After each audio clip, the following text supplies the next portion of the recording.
Timnas U23 tetap laga bergengsi kontra Malaysia. Filipina bermain layaknya laga tarkam. Momen pelatih Filipina ngamuk lantaran frustasi. Gelandang Timnas Indonesia disebut titisan Toni Kroos. Plan B Patrick Kluivert promosikan Jens Reven dan Mauro Silstra. Simak informasi selengkapnya sebagai berikut. Bungkam Filipina, Timnas U23 tetap laga bergengsi kontra Malaysia. Laga sangat menarik tersaji ketika Timnas Indonesia U23 mampu menang tipis atas Filipina pada laga kedua penyisian grup A Piala AFF U23 2025. Berlangsung di Stadion Utama Gelora Bung Karno, skuad Garuda Muda datang dengan penuh percaya diri usai membantai Brunei Darussalam. Sementara Filipina tak kalah termotivasi lantaran berhasil mempermalukan Malaysia di laga perdana. Pada laga kali ini, Gerald Vandenberg melakukan banyak perubahan namun tetap mengandalkan pakem skema 4-3-3. Di posisi penjaga gawang, Muhammad Ardiansyah masih menjadi pilihan utama. Namun perbedaan mencolok terjadi di benteng pertahanan di mana Alvarez Buffon mengisi wingback kanan, sedangkan Kakang Rudianto dan Kade Arel menjadi dua back yang dipercaya tampil sejak menit pertama. Sementara Doni Tripamungkas tetap menjadi pilihan di posisi wingback kiri. Di sektor gelandang juga tak mengalami perubahan. Trio Robby Darwish, Ahkan Fikri, dan Tony Firmansyah tetap dipercaya sebagai pengatur ritme pertandingan. Ketiganya menopang trio lini serang yang dipercayakan kepada Rehan Hanan, Rahmat Arjuna, dan Hoki Caraka yang menggantikan Jens Reven. Di babak pertama, drama langsung terjadi ketika Filipina mampu menyerang pertahanan skuad Garuda Muda. Namun Ahkan Fikri dan kawan-kawan tidak tinggal diam. Instruksi Gerald Vandenberg membuat Timnas Indonesia U23 sukses melancarkan beberapa serangan mematikan ke lini pertahanan Filipina. Sayangnya beberapa peluang emas masih berhasil dimentahkan kiper Filipina. Namun keajaiban datang ketika lemparan jarak jauh Robby Darwish mampu menggetarkan gawang lawan. Hal itu tak terlepas dari bek Filipina yang gagal mengantisipasi bola hingga berujung gol bunuh diri. Skor 1-0 pun bertahan hingga babak pertama usai. Pada babak kedua, perubahan terjadi ketika Gerald Vandenberg memasukkan Jens Reven untuk menggantikan Hoki Caraka. Hal itu tak terlepas dari performa buruk Hoki Caraka yang tidak menghasilkan satu peluang pun. Masuknya Jens Reven membuat lini serang Garuda Muda lebih hidup, bahkan berbuah gol meskipun akhirnya dianulir lantaran offside. Selepas itu, skuad Garuda Muda bermain layaknya mempertahankan keunggulan dan menjaga kebugaran. Gerald Vandenberg juga memasukkan beberapa nama guna merotasi skuad agar siap menghadapi Malaysia. Meski meraih kemenangan tipis, Timnas Indonesia U23 berhasil mengamankan puncak klasemen dan hampir dipastikan lolos ke babak semifinal. Namun laga pamungkas kontra Malaysia wajib dimenangkan lantaran penuh gengsi.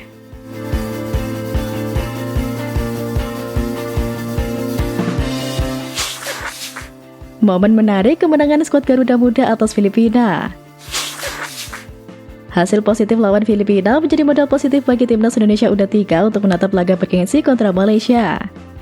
Namun terlepas dari hal itu, perjuangan skuad Garuda Muda wajib mendapatkan apresiasi pada laga kali ini. Bagaimana tidak, Filipina bermain layaknya tarkam. Beberapa punggawa Garuda Muda seperti Donitri, Jens Reven, hingga Rehan Hanan berkali-kali mendapatkan terjangan para pemain Filipina. Tercatat The Azkals Muda mendapatkan total 4 kartu kuning. Sementara itu, pelatih Filipina terlihat ngamuk di pinggir lapangan lantaran prestasi anak asuhnya gagal menjebol gawang Timnas Indonesia U23. Duet Kakang dan Adek Arel bahkan berhasil mengantongi Otto Bisong yang sebelumnya sempat tajam melawan Malaysia. Namun kredit lebih layak diberikan kepada Robby Darwish. Selain lemparan tajamnya yang menjadi pahlawan, performa gelandang Persib Bandung itu luar biasa. Robby terlihat selalu ada di mana-mana, membantu ketika menyerang dan siap saat bertahan. Hal yang memukau bagi seorang gelandang. Usai laga, Jens Reven dan kawan-kawan larut dalam perayaan kemenangan. Menyapa supporter yang hadir maupun yang menonton lewat televisi, para punggawa Garuda berterima kasih lantaran adanya dukungan yang telah diberikan. Meski begitu, evaluasi wajib dilakukan oleh Gerald Vandenberg kepada anak asuhnya, sebab masih banyak kesalahan yang perlu dibenahi. Menghadapi Malaysia yang penuh gengsi, 3 poin tetap menjadi harga mati. Pasalnya, kekalahan akan membuat Malaysia tersingkir dari Piala AFF U23 dan semakin terbungkam oleh kesombongannya.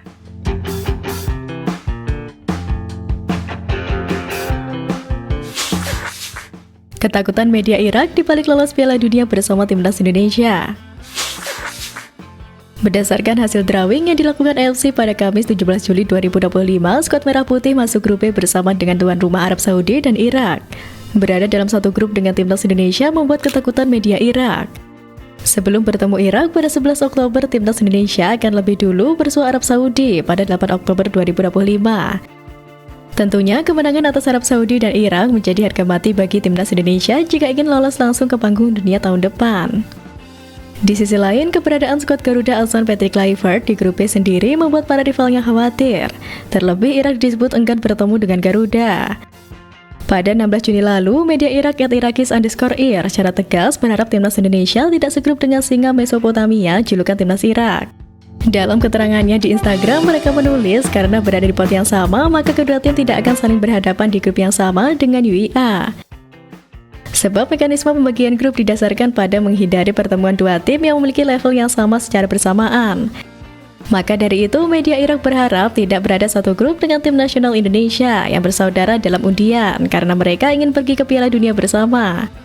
Namun ketakutan media Irak itu yang enggan negaranya segrup dengan timnas Indonesia justru harus terjadi. Kini kedua tim harus saling jegal pada ronde keempat. Praktis skuad singa Mesopotamia dan skuad Garuda tak akan bisa lolos bareng ke Piala Dunia 2026 di putaran keempat ini karena mereka berada satu grup. Di sisi lain, timnas Indonesia wajib waspada karena Irak berhasil mengalahkan Garuda 2 kali di putaran kedua kualifikasi Piala Dunia 2026 pada 2024. Apalagi sang pelatih Irak Graham Arnold dalam Instagram resmi timnas Irak mengatakan tidak peduli siapa yang akan dihadapi atau di mana akan bermain. Fokus mereka hanya mempersiapkan diri untuk menang. Maka hal itu patut diwaspadai timnas Indonesia setelah segrup dengan Irak di grup B putaran keempat kualifikasi Piala Dunia 2026. Kendati begitu, peluang timnas Indonesia untuk menjadi juara grup B demi lolos ke Piala Dunia 2026 sendiri masih terbuka, meskipun tak akan diperkuat oleh Romani yang cedera. Namun, PSSI berencana menambah amunisi naturalisasi grade A baru demi mempersolid skuad Garuda. Dengan tambahan itu, bukan tidak mungkin Merah Putih akan memberikan kejutan.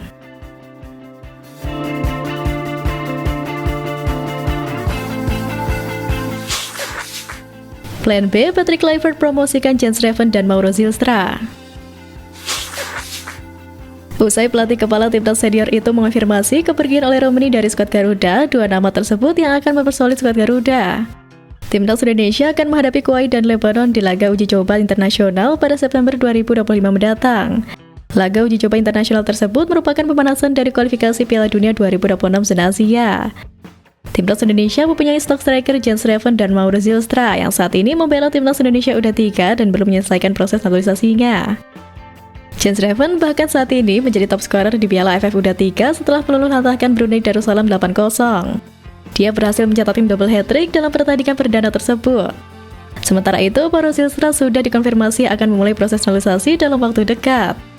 Mauro Zylstra menjadi salah satu pemain keturunan yang paling dinantikan kehadirannya. Sebagai striker muda, dia sudah mendapatkan promosi dengan klub senior FC Volendam di usianya yang baru 20 tahun.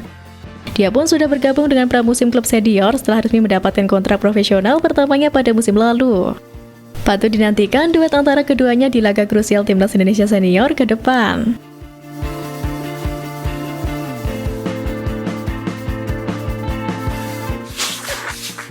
Gelandang timnas Indonesia disebut titisan Toni Kroos.